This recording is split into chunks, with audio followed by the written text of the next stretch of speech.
We're joined now by David Waddell, Chief Investment Strategist at Waddell and Associates. He joins us from Memphis in Tennessee. David, nice to have you with us. Thanks for taking the time to join us here on Bloomberg. Let's talk a little bit about the rally that we've had since the start of the year. Do I keep investing money into it? If I'm a portfolio manager trying to sort of get my head above water, do I keep chasing this rally in risk assets?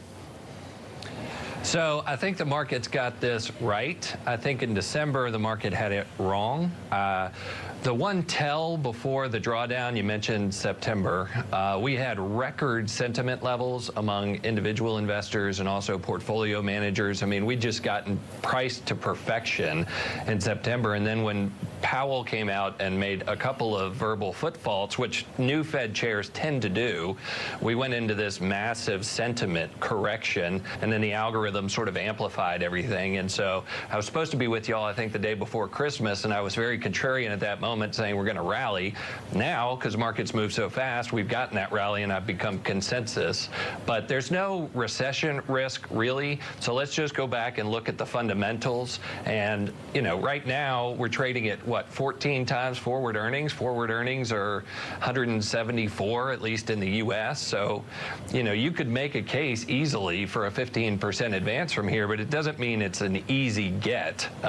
We went from deeply oversold to probably correctly priced here, and traders are just going to have to pick their spots, I think. But overall, the trend is higher. David, how bumpy a ride is it going to be? The VIX curve is still inverted. That would imply that options traders at least are anticipating that we are going to see some big bumps along the way. Well, it's difficult because when you get to the late stage of a cycle, your master becomes political, right? So we've got what's going on with trade and fits and starts around that. We've got what's going on with the Fed and fits and starts around that. So as the fundamentals start to dial in, you know, we go from 20% earnings growth to 7%, you know, that margin for error gets a little bit tighter.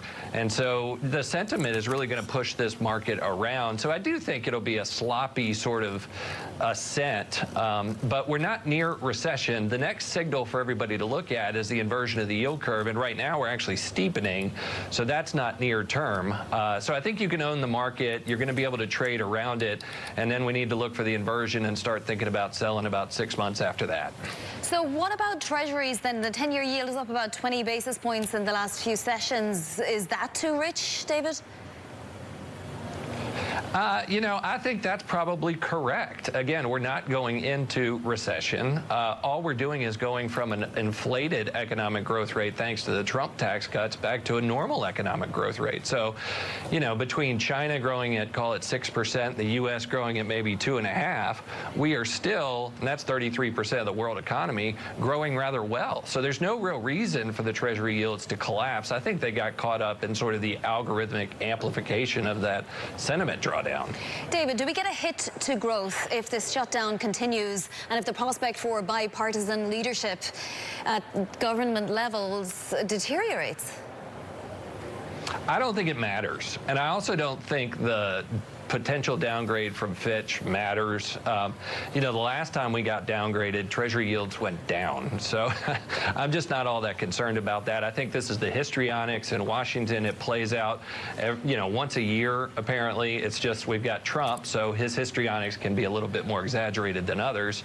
And really all he's asking for is $5 billion out of a $4 trillion budget. My guess is something gets accomplished. Well, so I hear you on the downgrade, but what about governance? Because we really are at an absolute stonewall here between the Democrats and the Republicans. Shutdown continues, and there doesn't seem to be any way that either side will relax their demands. Now, you say some amount of money will be given, but how long will it take, and will damage have been done? Who knows? I mean, this is just another one of Donnie Trump's negotiations, and they're always sloppy, but they tend to reach some sort of, you know, reasonable conclusion.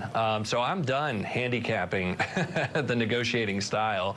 But what I know is the pressure to reopen the government will eventually reopen the government. David, we were hearing from Atlanta's Bostic earlier on in the session, and he was pointing to the idea that trade is a meaningful worry for the FOMC right now. It'd be interesting to see whether or not that gets confirmed in the minutes. Is trade the ultimate determinant on the number of Fed rate hikes we get this year? If we get no deal on trade, is it zero? If we get a deal on trade, is it a couple? Is that what's really going to determine things, do you think?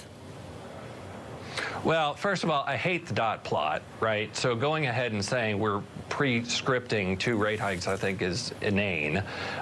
Again, I think Powell is sort of acclimating to the job, and so he's dialing in his communication strategy. But if you notice, there are going to be like 8 Fed speakers coming out this week.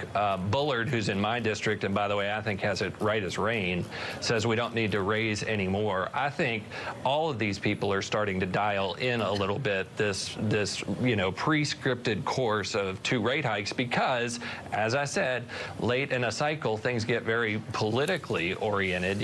If we have too much restriction from the federal government, too much restriction from the monetary authorities, then we trigger a recession. So the market's a little tender around all of that. My guess is the Fed comes to his senses. There's no real reason to put this economy into recession unless, for conspiracy theorists, you just want to see Donald Trump out of office. But I just don't think that's really what motivates the Fed. So things are okay. They're actually Goldilocks right now. There's no reason to break anything. I think the most important data point from the jobs report was the uptick in the participation rate. That means that there's slack still in the labor force, and the Fed does not need to be aggressive. So my guess is all these people coming out are going to endorse this idea of patience and restraint, and obviously the market likes that.